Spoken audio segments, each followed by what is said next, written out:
നല്ല നടൻ നോക്കിയിട്ടല്ല ഇവിടെ സിനിമ എപ്പോഴും ആളുകൾ ഉപയോഗിക്കുന്നത്, മാർക്കറ്റ് നോക്കിയിട്ടാണ്.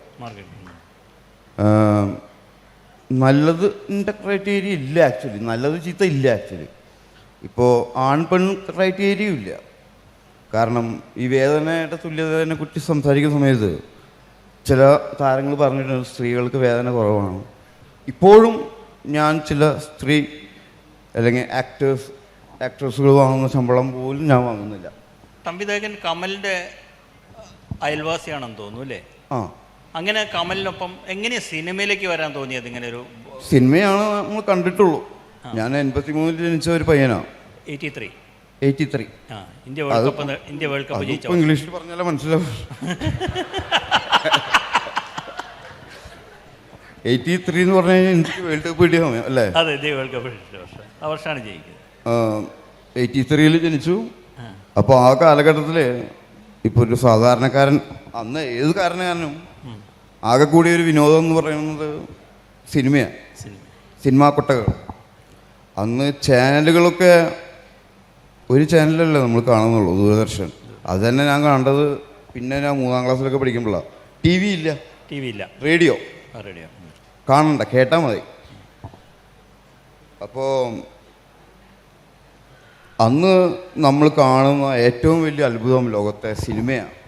ഇത്രയും വലിയൊരു കൂടാരം, അവിടെ കയറിയിരുന്ന എല്ലാവരും ലൈറ്റ് ഓഫ് ചെയ്ത് കാണുന്ന അഭിനയങ്ങൾ എന്നല്ല, നമ്മൾ കാണുമ്പോൾ ഞാൻ വിചാരിച്ചിരുന്നതൊക്കെ യഥാർത്ഥത്തിൽ നടക്കുന്നതാണെന്നാണ്.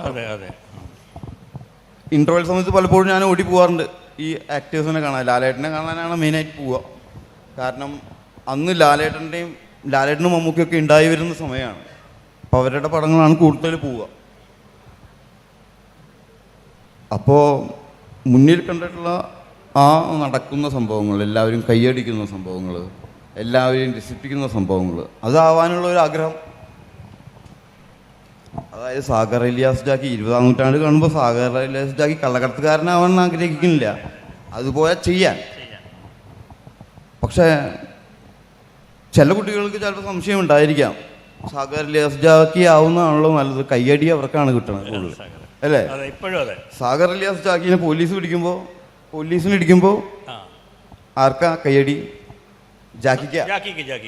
അപ്പോൾ ചില കുട്ടികൾക്ക് തെറ്റിദ്ധാരണ വരാം, ജാക്കിയല്ലേ നല്ലത് അല്ലേ? പക്ഷെ നമുക്ക് അങ്ങനത്തെ ധാരണയല്ലേ ഉണ്ടായിട്ടുള്ളൂ. നമുക്ക് അതുപോലെ ചെയ്യണമെന്ന്, അതായത് ഇതേ സ്ക്രീനിൽ ഇതേപോലെ പെർഫോം ചെയ്യണമെന്നുള്ള ധാരണയിലേക്ക് എത്താൻ പറ്റി. ആ ഭാഗ്യം കൊണ്ട് കമൽ സാറിൻ്റെ ഭാഗ്യം കൊണ്ടാണെന്ന് അറിയില്ല, എൻ്റെ ഭാഗ്യം കൊണ്ട്, സാറിൻ്റെ ഭാഗ്യം കൊണ്ട് തന്നെ ഉറപ്പാണ്. കാരണം നമുക്കൊരു നല്ല നടനെ കിട്ടിയതുകൊണ്ട്. നല്ല നടന്മാർ ഇഷ്ടം പോലെ ഉണ്ട്, പക്ഷേ എനിക്ക് സിനിമയിൽ വരാൻ പറ്റി. നല്ല നടൻ നോക്കിയിട്ടല്ല ഇവിടെ സിനിമ എപ്പോഴും ആളുകൾ ഉപയോഗിക്കുന്നത്, മാർക്കറ്റ് നോക്കിയിട്ടാണ്.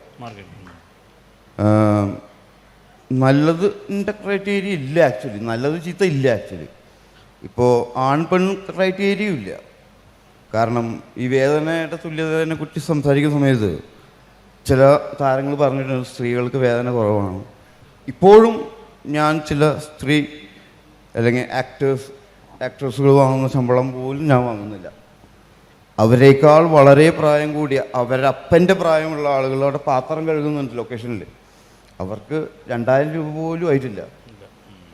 അപ്പോൾ ആൺപെൺ വ്യത്യാസത്തിലല്ല, മാർക്കറ്റിൻ്റെ അടിസ്ഥാനത്തിലാണ് എല്ലാവരും അല്ലേ? മാർക്കറ്റാണ് നിശ്ചയം.